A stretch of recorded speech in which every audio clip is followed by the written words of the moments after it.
metia ahwefo Awurade nhyira mo Awurade enhyia obi bia ye de nyame asam na eba ebe hyehye so sesi ai nyame asam na eba be hyehye so me no bo mpaye onyame a wote ase animonyam enka wudin Daddy Jesus ya da wase esan se wo hia umoja egu Calvary people so Emma ya de boyefo e kase ayeye enka wudin ipeja wo manu Yesu moja mo asam aye bai ma wasam nto yakoma so nani hini wo yemu Ewurade ma wasam monwura ye nipaduam awieye bremboaboa ye tenetene yen na ma wasam nya yesne na ase kanea na yenhwe ye ho ye ewa difo atrofo ho ya da wase se wa ye ne saa ewo Yesu din nti amen obi baga se hwan na e kasa yi unua ba Mary na e kasa yi Mary akwa Ewurade enhyira obia ene topic na no odin pa da bia ye be dan ye be se be ka osefo nanim no na omani ayedan abre na ade ba ko amasua Bible ne se wo se honam ni moja we ntumi nyadan enya me mahenie no honam ni moja entumi nyadan enya mahenie no na Yesu Kristo ko no yedan ojae honkonkono ojae Holy Spirit Yesu Kristo ko no ojae honkonkono enti nipa bia sa honhom wani ni mu no ontimi venture heaven ontimi si ho na nimpo we nyada ehunu wona na akora yedan asi ho obi aga se ei na ba ya yana na obu atami mu atami yi watan okai Bible no se atwase anyire kopie Kristo atemu ogwa na nim ho na obiara nya se do nam ni nipadua so ye de eye awieye brai mu no ye ka adwensa kira ye de ade kire nipa tade obetwe ho afiri niema entene ho niema ensem fata ho oba so na wa share message na ye de ama wunua share message ne ma wunua Unim bibi minua ba ma wutie me papa me maame a wutie me unim bibi ade mi ensa bi wo hono ma ebetime lead with the wire the akọ hell ene ma mi ensa wo hono ma ebetime lead with the wire the akọ hell ana ne ma bi so ha wo ya ebetime lead with the wire the akọ heaven eti sa ne ma mi ensa na ebetime de wakọ bonsam gemu no ya baba be boboso one aye adifo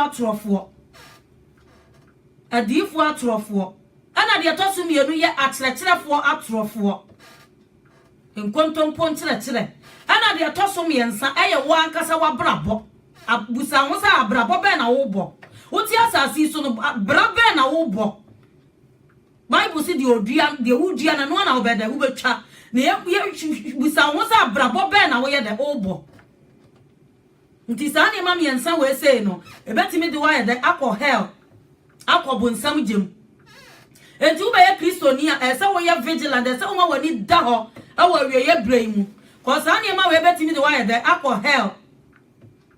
enti ye be kasa fa adifo atrofo wo awieye brai mu adifo atrofo mo ye adwuma wo awieye brai mu be wary of false prophets hwo hu ye wo adifo atrofo ho hu ye ewa difo atrofo Yesu ka kire suafo no se Yesu yi suafo no wo se me soma mo se nwan mo kwa Israel fie nwan a wayira no honko na mo kwa mo ka se osura henie na yedan aben na difo atrofo a ya basa asasi we se so no ye nka dwensa kire nya de enkire nipa ubedi yo betoka ubenya kunu me nuadofo se wunya sika na se wokoda jamji a ehia afaso ben na ubenya emfaso ben me papa a udi nsankyere ne achi no se unya wiase nyina na se wo hwere wo kramfa so be na wo benya baba so no wa share message no share message ne ma wunua me no wo asem bi wo Matthew chapter 7 verse 15 wo se nhwe so pa etu be Kristo ne se wo hwe wo husu yie se wo hwe wo husu yie wo se nhwe so pa so obeti ma hwe wo ho so papa amana ye yi a e wo se wo nyame asem ye de eben wo Bible se bataken kan futuo ne kire e ko sisa me de meba nso wo de wo chiri come to comes just a one who said D4 ya ba na ko ho just a one who say we to saburo so oyo na waduru ho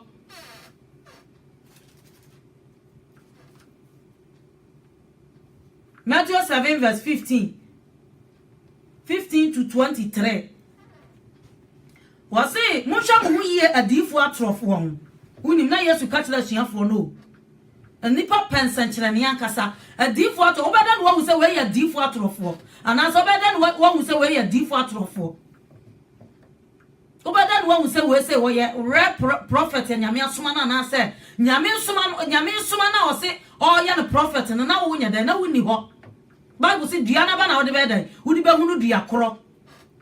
Eti nyame ba wutie me no se wo hwa wo ye wadifo atrofo mo ye adwuma awieye bremu o mo furu na he da ehia won o mo pe wo ho anya wase mo hwa mo ye wadifo atrofo won na wonam wantene ngoma mo ba mo nkyɛn na wo mu de wo ye pataku adufudi pefo. Bible ka se pataku a abo pataku no te se afunu mu woni mo me wo yale a wuwo obaji wo sika mo akɔwu onfa emfa ne ho obaje wo cancel fee best 50 cedis 100 cedis emfa ne ho esan se sika no wa dey wo hwehwe wo ho na nya wa yare sa no wa dey wo hwehwe wo se mu hwa mu ye wadifo atrofo ho na wonam wantene mamu ba mu nkyɛn na wo mu de wo ye pataku adufudi pefo wo ye pataku adufudi pefo wo ye adufudi abo pataku no te se wo te se de afunu mu wonim omen ana abo pataku na nkasa no wo baba be hu pataku no o the sign Matthew 10 verse 16 wo se me hwamere so mo se nwa kom pataku mfimfini enti munya ni tie na munya bokọ se mu buro na mo hwa mo hu ye woni pa ho pataku Bible na si sumienu wo se pataku no sumienu enti wo ba Kristo ni a hwa wo ye wadifo atrofo ho jansan kyerene no jana nya wo kwa na wo so haw mimi aba wutie me anya wo nkwa na wo so amane wo anya wo nkwa na wo so ohaw ja chinchire ne anante no na amwa ti abo pataku na kasa no woni mo ome odidi ti se afunu mu sa na difo atrofo no so oye dan ote wo de odwan wo ma ye dan afira ne ho oba okuta Bible o she suit anso na ni mu ne de wo ye pataku spirit ya tini mu na kasa nye wose wana ba na mudi be hu won na wotete bobe won kasa so anansa wotete brodo ma wo nkranten so nkrantie so wotete bobe ye de e won kasa so on pesa wono ba biro obeso obi bira ma ne ye de adi on pesa wono ankasa be de e be bre wo pe bobe ne so obetete ne ye de e won kasa so minu adofo a wutie bi hwe wo ye wadifo atrofo won Ose saranso na verse 17 saranso na duapa so abapa na duabone so ababone na duapa ntumi so ababone na duabone so ntumi so abapa na dua biara ose na dua biara enso abapa no obetwa no de agujamu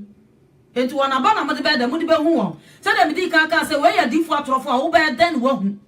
Bible so wona ba na wode be hu won oto anonte wo yo oto samina oto saburo so oil otonton niema otonton calendar sticker wo kira wo niema ani honama ni niema o ka 1 Peter 1:18 na wasimu ni musa wanfa no ma projector na sika anyemo mo abrabo hu na mo jana mo de ma mo no de Kristo ti se oguama na de enti na Yesu Kristo ba be wuye waso wa de Kristo ti se oguama woni dam a fini ni nkekan ni mo jamu na ne bo ya den na ya de eje wo na afa se na wu chinchini ne nama difo atrofo so ami yes saw wo kunu difo atrofo ti maka kire wo se onwo nti no e wo sa me na wo dance an wa da wanyinsan ofa wo kuna ti ne be ma foforo anyinsan ena nwumire se oba sakra wadwene a ena nwumire sakra wadwene ja chinchire anante no na amwa woni mo honhom a difo atrofo de wo mu ya adwuma pataku honhom na de wo mu ya adwuma enti ne nyobi a wasisi asondan na se obi a obi ba bi ya mpaibọ na esa wo ya de okọ enti Yesu kan sam metoa so 21 no wasi nyobi a osimi se awrade na obekọ soro aheniem wate obi a baba awrade di obi a so onim Kristo obi a preach Yesu Kristo ho wasi nyobi a osimi se awrade no na obekọ soro aheniem na de oya meje owo soro na pede no apade na bi ne de yen e wo se wodi nyame ahyade so se wo ya de wodi awrade ahyade so okay. 1 Timothy 4:13 no se bataken kan futuo ne kire hu kosi sema de meba asu na nipa mpanyame asem nipa mpanyame asem aye de etie je santenkire ne ne anwanwade Bible says that di for trofo ya ye kan ho asem wo se wona mani bra ne na da so bepam ho mfaso o bepam ho mfaso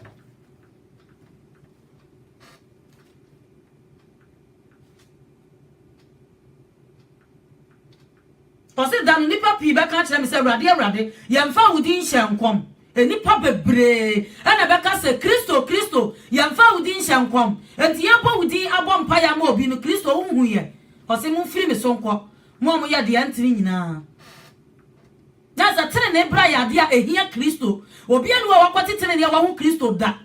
sha hu ya wa difo atrofo ho achinchira ne anantia no oyo ne nsam na wo gini jai na amwa obakwa kofa honhom ayedan abeka honhom obakwa kofa honhom fidi ayedan abeka ni padua ho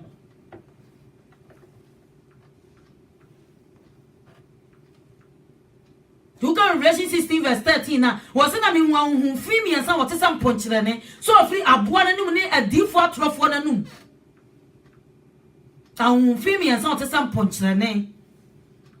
ena sa honhom fi ankasa na de odi wo mo yedan eye adwuma wose mi nwa honhom fi mi ensa wote sam ponchire ne so ofri aboa na num ani adifo atrofo na num na wo ya honhom bone honhom a wo yedan oye nsanchire ne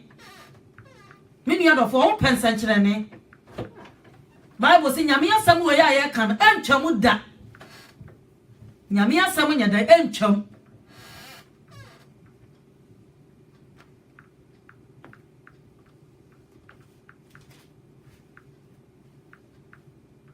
Oso wana bana modi ba da bodi be hu wo. Oso maka che won se minim modamu firi me so nkomo mo ya de anya dan antini nyina. Mo ya de antini nyina na brantie Kristo ni obebo mpaye kwan mie ma na ese okoba bi obi sei di fo bi abehase ya ha o ya wo ya de no kohwe otise Yesu o ma chacha tu o mamu emu kasa so dan Kristo be kasa mi hunu oda firi me so kwa wa wo ya de antini entino Kristo ni ankasa o botene na ebra no wo botene na ebra wo ni daso na Bible say de ati wo mu no men kan che wo say de ati wo mu na so che de wo wiase First John 4:4 wo say man kuma mu nim say modi wo sunkunim efi say de wo mu na so che de wo wiase de ati wo mu na ankasa ye dai aso che de wo wiase anso no bi hia wa wo say brantie bra wo fa nyame ye ne tu ya sure say nyame pa na wo som no anu wantimi miye kwan ma wa bra bo kokwanti hu hu ne ye mi wo difo atrofo bi wa ha say mame fa nko ho difo bi wa ya de pa o ma hunsuo na wo yale na ye de akọ ti mame fa nko difo atrofo no ho na wa de okọ enti Yesu kan ho asam ye de e de kire asuafo no Yesu kan ho asam e de kire asuafo no nti nipa na hia wa enko kan kire wo se bia besini ko difo na ka wo so akọ no esan se nyame asam nya dan anti wo munti no oka na odo wa twe odo we ya dan ekọ nti Matthew 24:23 wo se anu na so obi kan se hwe Kristo no wa ha anasa wa ha munyi ni na Kristo atrofo ne difo atrofo be sore na obayan sanchirani akase ne anwanwade ensanchirani akase na de ekwoso me hwa adifo atrofo mo ma baji television so afa me hwa ne ma o mo ya o mo waste time kwa o mo fa nsua nyame asam o kan la mienu ade aka nyina ayo obi na aya o de aka nyina ya oil ton de aka nyina ya handkerchief samana ya di nyansa kwan abranti anko wakọ school a wabo degree a wabesua me nyame asam ma nyame asam ya de atena woni padua mu no o yusu ni nyansa na kakra no ame aton obo ama no 2 million ebo ya de ama no 5 million yetimi ton oil man no 7 million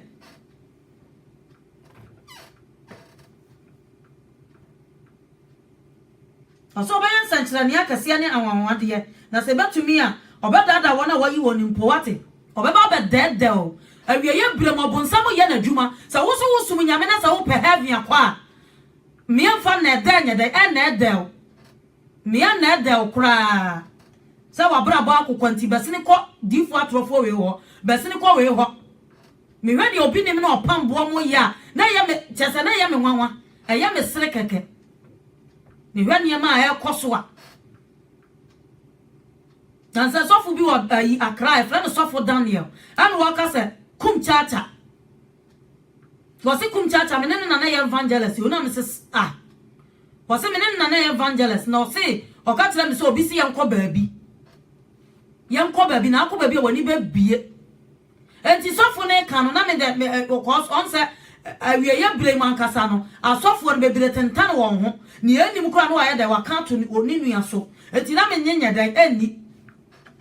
no ko anto se okoyi kum chacha picture ye dan e ba se na tade ne bosu nyina ye dan atete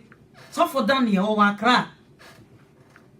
ne bosu nyina ye dan atete no o se nyakum chacha picture ne wo ye small boy no ogina ho no o se hye o se yanko ba bi ne ni ba bie nti no me de ma anko nti mi kuta dom 20 me nua do fo se ukuta dom 1000 na se ba kokura nti me ampie heaven a woni msasa wo je nduro de si asafo ye nyame adwuma woni unipa ni nyina mo kobo nsam gem na woni Bible say the otena me mu so na me ye da me tena ni mu enti sa wo ti Kristo mu a wo sare ma no so ye da ati Kristo mu enti no ba woni pa no be kwa kokotu Bible no obe preach Bible na da akiraw am wo hu se nipa we woni mo tweresam enso no adavet wa fa baabi ya di abosum di ya di nduro ni ya di nduro ya da edi ya di maame wata ya di nsamanfrafo di eche nyame nkanyum tuni a woto nyum timi kwa bosom so se bosom pa cha boa me unim dia wo ye eye jimisam sakrawadwene na unim dia wo ye Yesu Kristo obi ntumi mwa papa no wono no obi so na tade ma moja etu nipa no 12 good years moja ne ye da etwaye na sa wodi unyansa besi wa emwa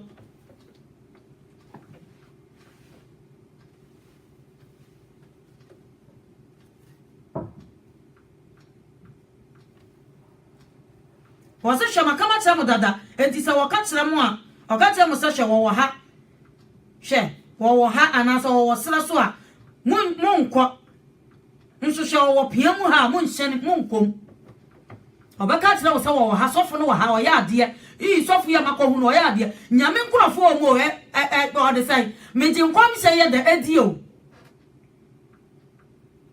megye nkɔm hyɛ yɛ da adi paa megye nkɔm hyɛ di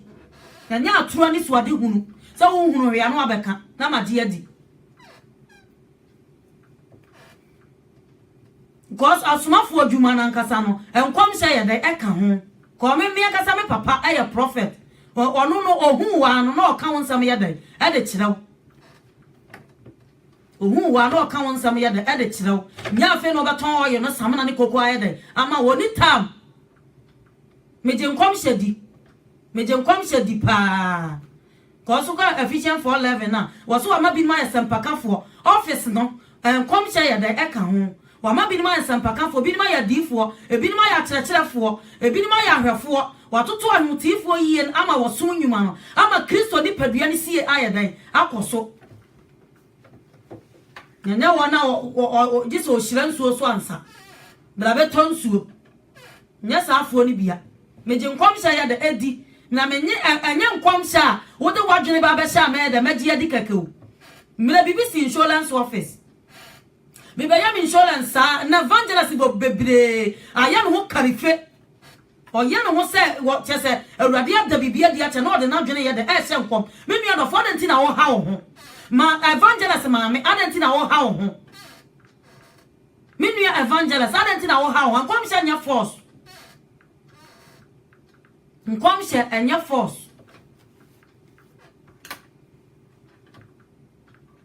me nkom hye na ma hye bida ma hye nkom hye ni ma hye bida me nya vision na sa amamu ana kire se nipa kro na nkasa no but anya ayi se wo de be ye ade a nyame nkan ya no wakwa koka se waka me na BBC insurance office me yam insurance ma me ni preach kire evangelist o sunwan o preach kire yen Someone sakra maduna we asena dey aben o preach sa de oyan se ma me unu ukunu na tifie ukunu bo dodo buro bia ukunu bo no ammoa da bia wo bo ammoa ana me si etika me ya ka kire ni nipa mu ho se sister mpacho wo boa untimi mmoa nyame obi a wodi dia to ho so wo evangelist na me si me kunu aburo tire me kunu kura no ontene nensa wa me so da kame ya kan nipa ni mo ebi wo ho no ma wo de na dwene na e de ehye nkom hwe wo ye wo atrofo adifo ho e ma ne bebre honhom bone na di wo mu ye adwuma honhom bone adia enimu no ayeda wa kansa ye da ewom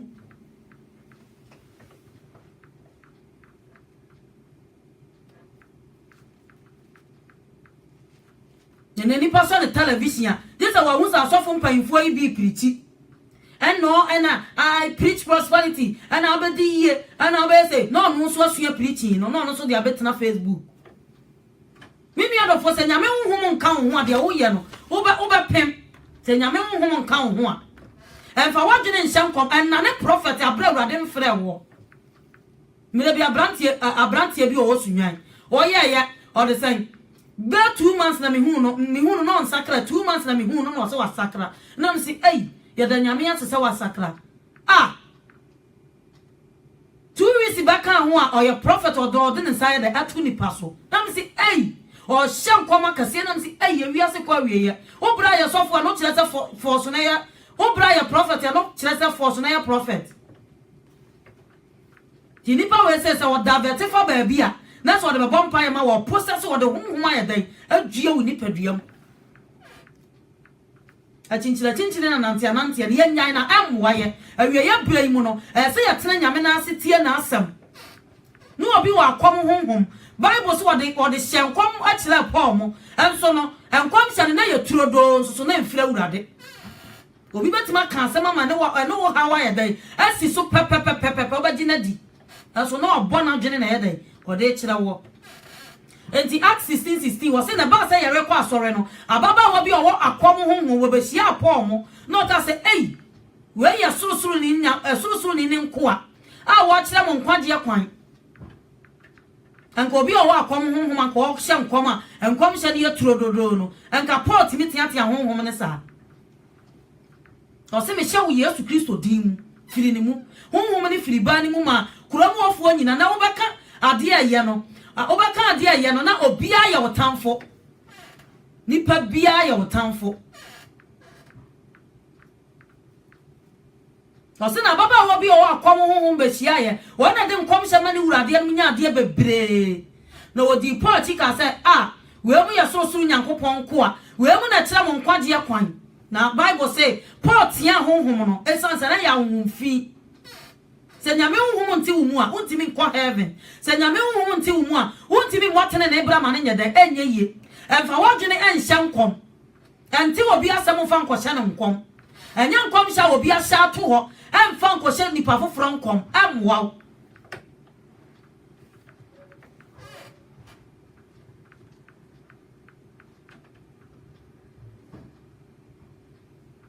Yesu Kristo aba wo se wo ba hunu no kore no na no kore na nkasa ba de ebe ye odehye menu adofo adenti na wo hunu no kore na no kore ye odehye na wo da so ne na matrofo adifo no ye ne wo deda ya sa wo ya to ne nsuo ne calendars ye de ede ma wo na o kwa asori wo han mo onkwa asori obekọ no ontena se mo mpaye o won sori be se 4 kana sori ho ube hunu no kure na no kure be ye odehye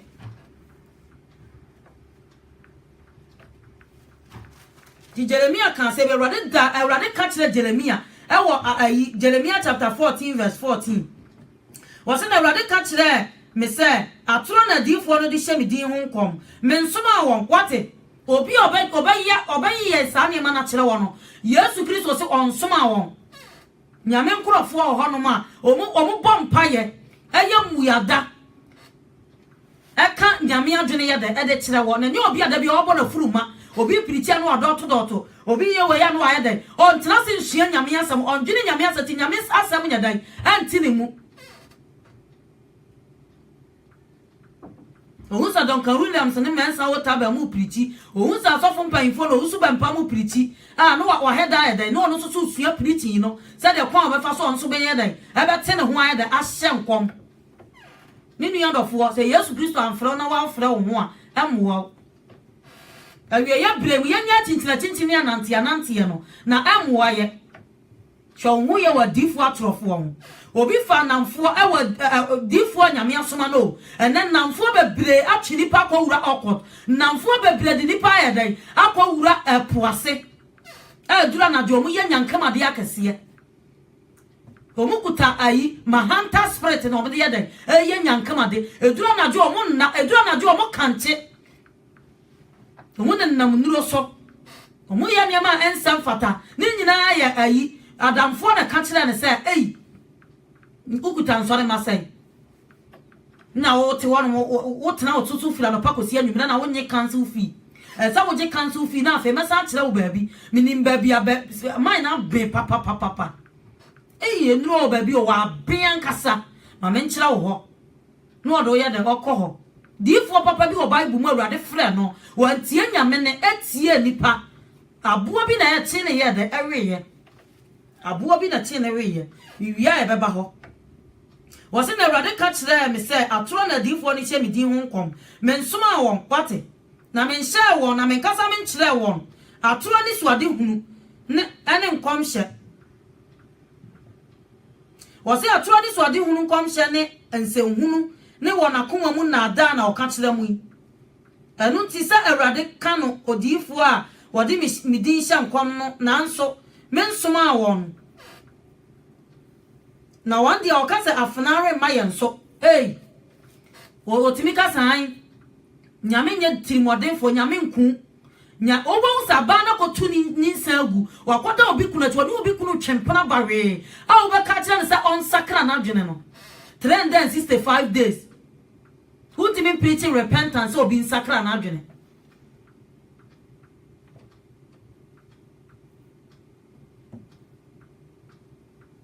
Untimi preaching ye wakoda obi kuna ti asore ya yeden e dia ba wakotu nyinsa yeden agu Ode nam nuro so Ose men soma o men kasa men kire won wona koma mu na ada ni suade hunu no ode ye de eka kire mu wona koma mu na ada na ode ye de eka kire mu The Bible says nim dia me man ni odia forces ni dia me man ni tin me twa wona gusas osre obi kotu sa quotation na no ya an nim dia ne ye Bible school obua onim kirosem Oka as 4:13 na wose na omo ya papa rekwa na omo nsua woma dawo enso honhom na de omo ya da eye adwuma wose nim dia me man nti me dan metwa wona gusasre ya kan to aso wose yesansa wapunim die ta waje awurade ahyede a waje awurade mra ho me so mapo se ani me sofo mapo se ani me sofo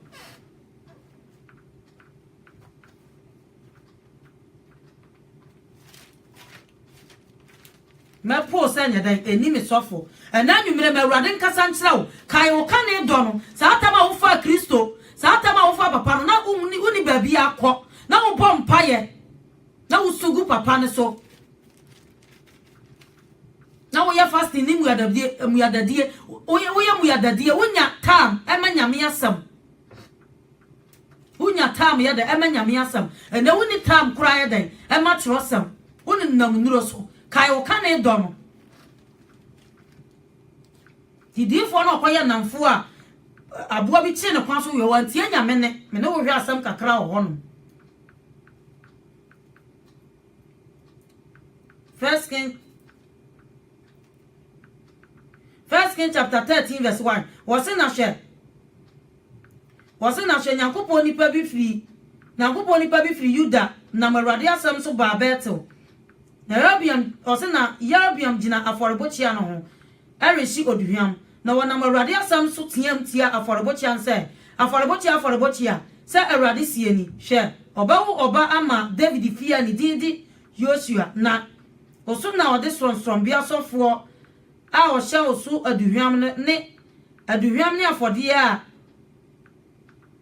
afode na wahye nompe wose na wahye nipa nyina nompe woso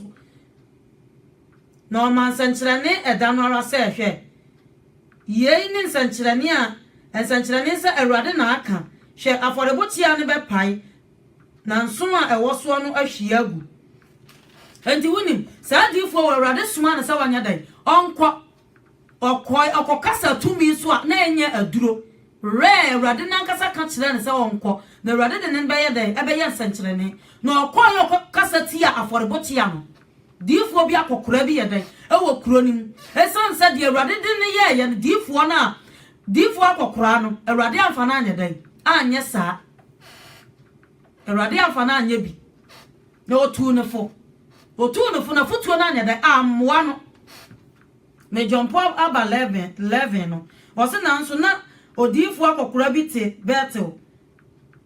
na ne makoka no de Nyankopon nipa no yoye eye no Betel no wate na ne ma ne koka kire ne se eyi behwe Nyankopon nipa bi a wo ye nsankyerene ne anwanwade na sa Nyankopon nipa we no ne niema wo ye nyina ye dai afiri nyame na okoye na awurade ka kire ne se mentoa eno so ko so bele no na awurade ka kire ne se enidi wo ho na num nsuo ho na okoye na wo se awurade se mami nidi wa mami num nsuo wo ha se difo ne hye na ka kire ne se bofo bi ada no ho di a kire me se didi nanom ene na ekoso oni awurade be ka se awurade ni ministry no oni mbotaya ofra wodi no obi aba be ka kire se bofo bi sisi yesei tonton oyo no na business be koso ene wonne enti abasa no what the saying nyame nipa na ntie nyame ne no a okoko tie enipa ne no aboa bi che ne kwan so aboa bi yeda eche ne kwan so timinu aba wutiem emfa wo nto sofo so usuro sofo che nyame usuro prophet che nyame emfa wo nto sofo so na nkwani ni nipaduam Jeremiah 17 verse 5 what wa dumi nipa ko de ne ho to nipa so no de honam ye na baso ode honam ye na basa enipa suro sofo che nyame ose ma asam ye kranten nyame asam ye kranten nyame asam na wopu na wunyansa ne unim dia wa yi Bible say nyansa fiti ase na awurade suro so hwa wo ye o prophet trofo difo won false prophet hwa wo ye won na what the one wadwene ne won akoma mu na ada na hye nkom awurade nsoma wo ni won onhia won poda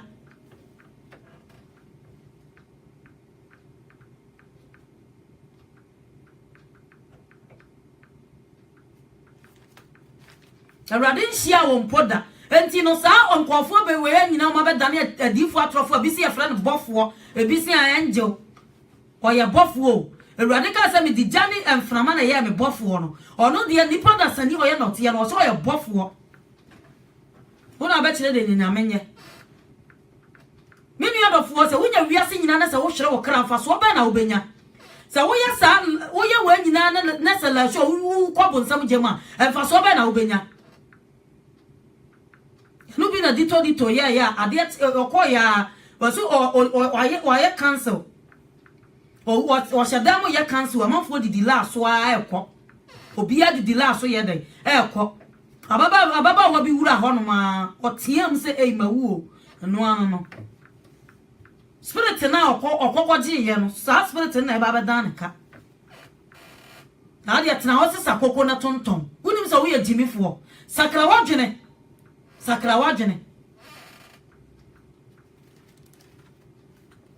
sakra wajene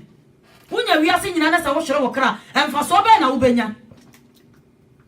asinyam sompa abujo mu yade nya kase ya va wi ama wiase sika wo bere wo moja ne ya wo nya no ya va hwe ama wiase ya tu fa hwe nya de emfiri mu nkwa amanfo a wo bo mo project ahodo ade gu band ahodo no uya program ba ko a amanfo ho sika nyina besa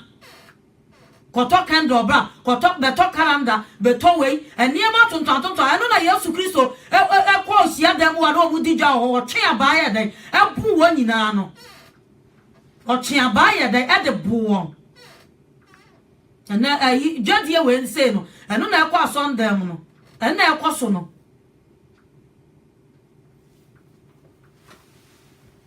eno na ekwa so no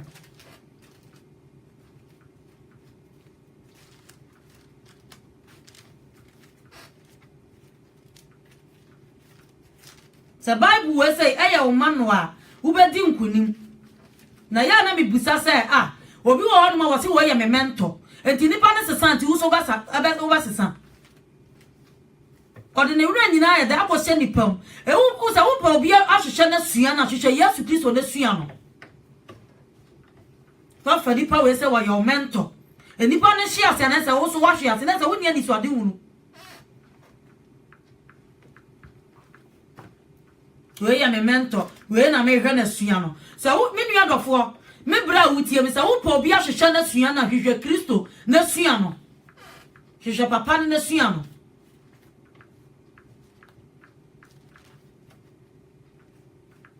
hwehwe Kristo na sua no ono na on sesa da ono na on sachira da Bible so on sachira da ono na on sachira da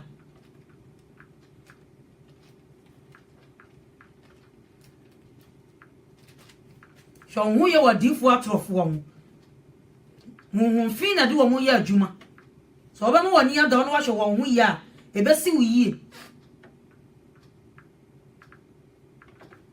ntino sa wasadi obi oya kwai oya fo obi oya adifu atrofo adi sabe ka se duana ba na wo de be hunu duakoro on preaching repentance nyada enchrew usi uboni ubetima ko si ubetima si uboni hu saa de akọ Hebrews 9:27 was here da oma me no mienu say ohupura ko na wuo na chi no ewuo na chi na tamwo ye dan e wo ho o sha bonefo nsa den obi a wotu nyinsa egu no o se an Yesu Kristo ba ma de bon yefo an mu na mo de nyame so ma chekere wo ho nyame so na de ba chekere wo na de na de ba chekere wo ho bosom ana konfo ana duabo na de ba chekere wo ho se nyame somo no wan fante amfa me bare wo ho amfa nte kire wo ho a obeda wati masuma awurade wo honhum ne kuremu o sha bonefo nsa den Jeremiah 23:14 was in Jerusalem adifo no mu na mahunu ahodwiri de awurade Yesu Kristo ehu ahodwiri de ya den ewo Jerusalem adifo we san say wo da bia wadidi ada 365 days in the fasting kura nuru bese 40 days impo da bia wadidi ada tena midi kaka kotojone namanama kwa nsusa ni kontomra abomu di pona abomu taso da bia wadidi fufuo enkwan banku asori timi be twa fasting asori be timi twa fasting ansusu na onye bi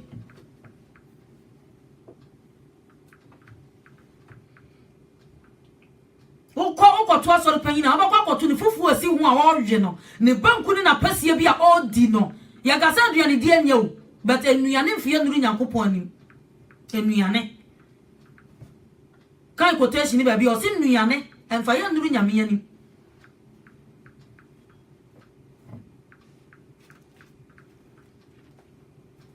ya bo panyini wa sondem on evangelism untu amanfofo adi na brabo ni pokran sakrai na brabo na disa wa sakra bedan what will be for aya shanin sadden no men ka obi o sha abonefo sadden Jeremiah 23:14 o was Jerusalem adifo no mu na mahunu ahodwiri die awaresaya ne aturo mu nante awaresaya otimi ne obi kunu da watimi ka se ei sister nyame onkonkron se me na wona wabodam aya dam na wabo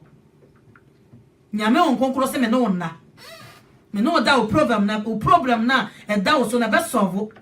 woni mu nyansa awaresaya obi kunu no obi ira kompai bono ebi ansi baabi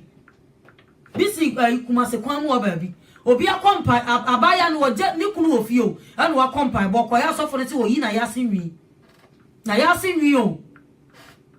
no ni otwitwa na yasinwi ni nyina ana otwitwa nyina na akire ofa na ne dai afa o bisa sofo ne se wa ma woni an na ho wono di wono odie wa ma woni an na ho no ma se wo die obi de obeye na de on wo bu abaya ne be menu adofo awutie ma woni na wonya sa obi de obeye na de obi de obeye sacrifice ahodo woni mamamfo a wo okotumu woni mamamfo a dwendwane ayi mahanta spirit nso ko we adoma gu onanse enya abrosa ne yesi ne ayi atoaso num ne na de wo ko heaven obi kuta dom type enso so no omo ko heaven omo botene na ebra ase Jerusalem adifo na mahunu ahojiri die ewrade de nani kare Jerusalem fo hu se ahojiri die ye de ekoso awaresa ye ne aturo mu nante na o hye ne bonyefo nsaden se de ebeyo na obiara ansa ne afiri ne boni hu wate o hye abonefo nsaden boni ani pani di no on se kire kan kira ne se menu adofo fa Kristo on kan kira no on namasori ne mu biara obetena se ye preach kira na no asori kwa ado obiara ni woni futufo ti dia oye no oye de oye niema owom no oye de oye oti asori ni mu dia spirit ya be hye ni bia se onye no spirit bia be hye ni bia se onye na oye o hye ne bonyefo nsaden na wo botene na ebra no basa bu abamadifo atorofo no hwe omu ye dangerous aturo to me and Bible so na mani braso ne na ada so ebe pam ho mfaso ena hu sofo kra na wusie hu sofo a wo hye obi obebo mpa ya ma wo seka me na me kunu nam brekum yetekam sofo bi se ma me nyame se me nka bibi nkyira onam so mitie me na nkom hye de me metie so wo se nyame nti mitie no hye ya hye ye ave me kunu se ya nyene number na me se hwe me papa ya prophet you o ya prophet on ton on nonten o di nyame asam atetem da bia no o di nyame asam ateteme obeba UK ha ubehu ne life na abehu se ono no o ya simple nya fe no beto nonten o yo ama wo enya fe no oba beto abura mu nsu ayede ama wo dade bi cha dade nya fe no beto ama wo di nyame asam na be de ebe ma na fe de ma anje ne number ya anje number na chire sa ko share ne biom o se ma no kai na mse ame kai o afio person onimsa person me gene number cause won se bia boga trinity and as say and now obi obompa ya ma just second no tika obeje won onyi usika kura na and ya obaye kire se ohie bibia de ohie sika menu ya sha won yie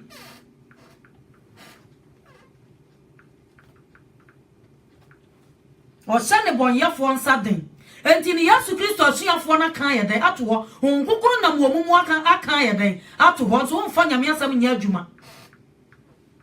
1 John chapter 4 verse 1 wose adofo wonya honhom nyina ni na emom nso honhom ne nkyese firi nyame a ba bia wo bekọ na honhom nhia firi ho bia na spirit e di wo kura ye adwaman esan se omu hyem kontronti no adwamanya ye ho ma wo abeko wonim obi timi sori firi baaso no de ko priti bia sida mahu bi da me bra wutie mahu bi da na meka bi timi sori firi baaso de ko tonwom e bi timi sori firi baaso ba ma so ani ko priti na de wo ye no babu ho akonta 2 Corinthians 5 verse 10 was it 2 Corinthians 5 verse 10 ye twase nyina ye kopie Kristo atemu ogwananim ho na obiara nya sare onam ne nipadua so ye papa oboni obabu ho konta kire awurade was it adofo monya honhom nyina ni nemo monso honhom ne se firi nyame a honhom ne bedi adanse se firi nyame e firi nyame a on chinchim wonsa nye ho sika nyina ama wonsa onfa wonsa pan ko buya na efiri nyame a ontonton anointing oil ontonton sticker ontonton ye mama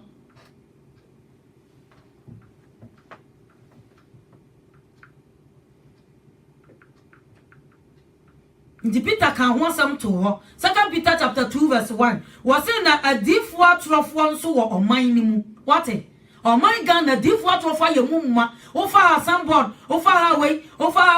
and Tessa in Casa sorin you, main Casa sorin yet. Nemo mono, a radin can be been to one chin and what they can. Adentia.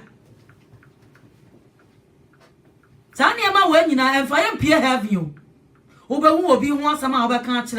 now over bonfire mano, now be your way, and then a bonus. Bible says you shall tell na hinie. Now what you shall be rather than ye here in a bed, ever count a bonus. A yamema, I say yamema dear, but till any pana quine pa, till any pana someone will be kunu champana on chin and free bonnet. Till any pana someone will be yaka on any mum, till any pana say, consana or dino, a chichanipan and tinino, till any pana sa. Till any pana say a do filipana or geno, I am one. Till any pana sa. Bia no obi ye adwuma wo sisi no wonim sa wo bo wa mana ne ewudua no betwa o mana wo ha wo daat sa wan sakra wadwene a ebira bi beba no ye bia no wo ma nyame asem ba sa ya na ye premier koma ana hwan na be kire na wo apro na be kire ye Galatians 7 wo se na mo na adam onyankopon si na twetwe o efise de nipa bagu na no ano be de obetwa menu edofo wo so honhom na hwese firi nyame adifo atrofo wo man ni mu o a deep water of a womb.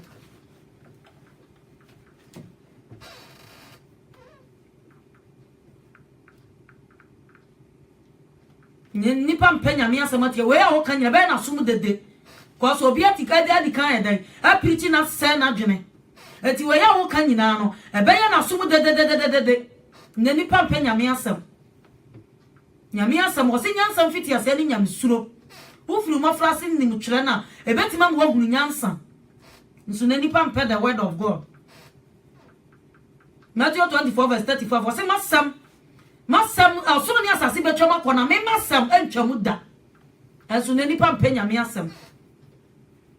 Yamiasam chamudo, for I want to Christo so. Pauati. To a catch us, your one says, or people so dimatia, or Panahuati. Different for Pauati. False prophet, Pauati. And then I want to know sono, Pauati, or Canel Dono, or Canel Donna now woman, I now come evangelism no, and then I, baby, I'm a druma traho, or here the papa Timmy Kanyamia summons no. And no one will tell on them one and what preacher almost sa, and so soon be an almost a cry you. A be an almost a day and sacry. Be an winning so my the our heaven.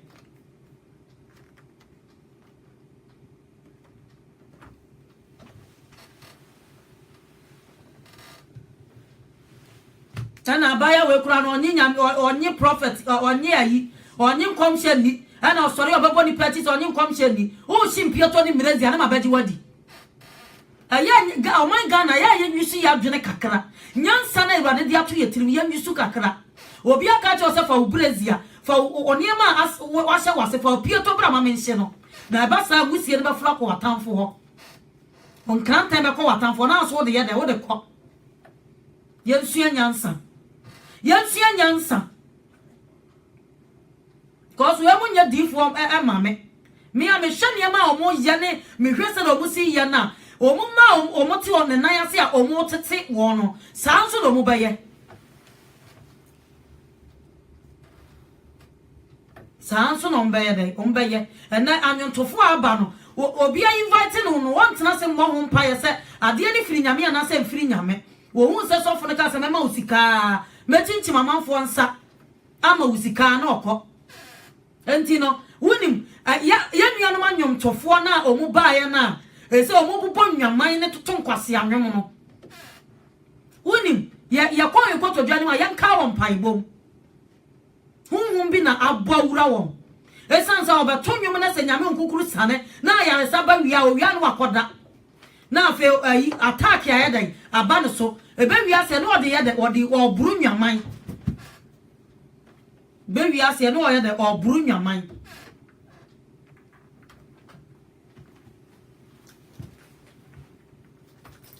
bitimi ka se Ghana kitane se handkerchief Ghana kitaw na sa wo ye Yesu Kristo papa ne beba o man say ogwama o baba say awenade na me nua dofo a wutie say wasiesie wo ho a woni ni be dida enya da eni awieye woni ni be dida eni awieye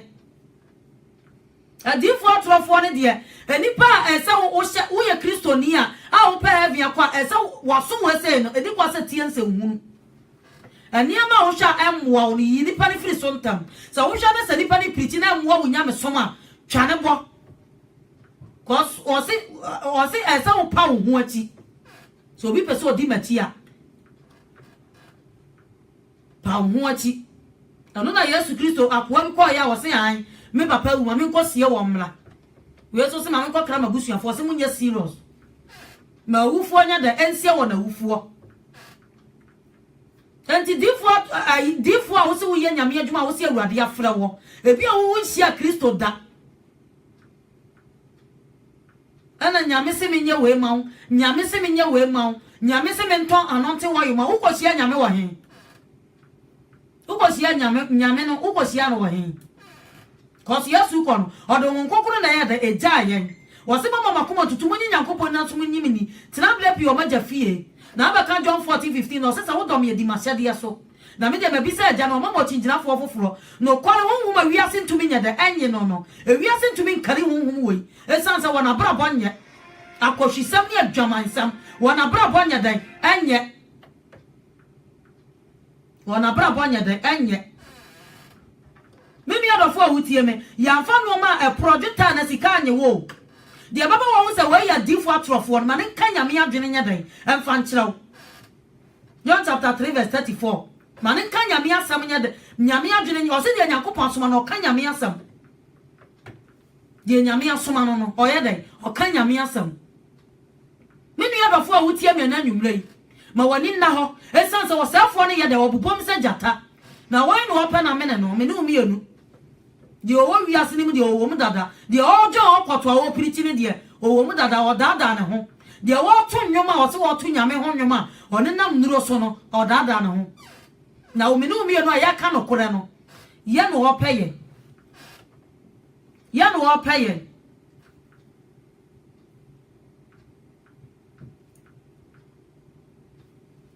ye no wa ya de opeye mama moni na ho ne manya mi asem nye dede nya den emma manya mi asem nye dede wo wasom aye den emma ne nya mi asem ye dede ma nipa bebre o ka nya mi asem no na ne bu ofu obakwa kwa wiem se asem ne o mu anase enim no na ne bu aye den ne bu start aye den afu ne bu ba start aye den afu so wo ye wadifo atrofo ho eni nipa miensa no betimi de wa de wakojam nipa miensa de betimi de wakojam wan akyerɛkyerɛfo atrofo no mo ye dangerous kwa cha difo atrofo esanse difo atrofo sha nkom na amamu a unim se amam na akyerɛkyerɛ atrofo no mo kyerɛkyerɛ okwan na edawutir mo sa ko se Yesu beba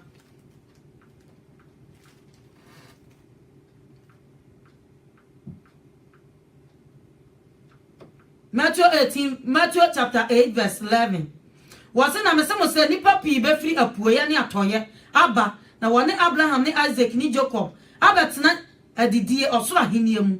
na ahenie ma no de obeto won kogu akirikyiri esum ne mu na osum ne so kyerɛ wo 40 osi nipa be bre be firi apuoye atoye enti wona wo firi adwuma paase no se wotimi de wie awieye pa eni kwa sa wo hyase a eduru fifiri ba bia wo kopem sa kopem nuro wo do ho ode ya no akopem nuro ayaden ade aba be ka ho nti na sa wo de wie awieye pa enti no ebra na duru sa tamu ni frase Nyankopɔn fie 1 Peter 4:17 ebra na duru sa tamu ni frase Nyankopɔn fie wo se afiri me no so kane e ba wie wona wanti asempa ne sen sofo a wo se wo ye nyame adwuma difo atrofo a wo se nyame aka bibi akyerɛ wo se firi wo so kane a ba wie nsɔre ma ne sen o se brada du sa tamu ni frase ase Nyankopɔn fie se firi me no so kane a e ba wie wona wanti asempa ne sen na sa de se obaji ni patene ni a ehe na de onfare Nyankopɔn no de bonyefo obagina ni adofo ehe na obagina ehe na ubagina ana obegina hwehwe Kristo hwehwe papa no na nwumrei me kanfo papa Yesu Kristo de na ma sa papa we wo ya hene mo hene wo ya wura ma wurade sa papa we ana wo wu ya na nansa so ye de o sorry ye entumini ne panyini okoto na wujai so one nam so no jai usai so na wo kotokoto okoto no jai na tumini ne panyini ni ti ye Kristo. Me last quotation me ase me bre na ye bre aja si aka 2 minutes. 2 John chapter 5 verse 9 was in obi ofun no ntena Kristo nchire mu no woni mu Nyankopon wate me ni odofo wate was obi ara ofun no ntena Kristo nchire mu no enti onkofo bebre o mo fun o ntena nyame asem ofun no ntena Kristo nchire mu ti no dua na ba na wode be hu dua kro se we ya false prophet wa heda na force ne ho na Kristo nya dai on frɛ no was obi ofun no ntena Kristo nchire mu woni mu Nyankopon won hia no mpoda na de ofum no translate de o translate mu no ofum no onim nyame onim Kristo asa o cham 5 minutes become de ofum no translate mu no onim nyame me nua dofo wate awie ya bre hwa ho ye wadifu atrofo ho awie ya bre mu no hwa ho ye wadifu atrofo ho cause you nyame ma bi wo hono ma o mu na nkasa no mo shada bompa ye twen nyame ye tin nyame voice ye wo rare prophet ye dey e wo ho e ye wo fake prophet e bi atutu abura mu nsuo e bi ji saburo so wayo e bi ji niam ensem fata bi ji niam ensem fata ti mi nua dofo a wo sum Kristo no mi nua dofo a wo sum papa no atade pa ne atade a ye pa nyina firi soro e mu obi fansa hunu na adao sa wa brabo akokwa eti ko hu difu atrofo mu obi mfansa hu ankyerɛ nsam nyadan enwu wasum mu obi nkyerɛ nsam nyadan enwu wasum yɛsɛ me bra na ebre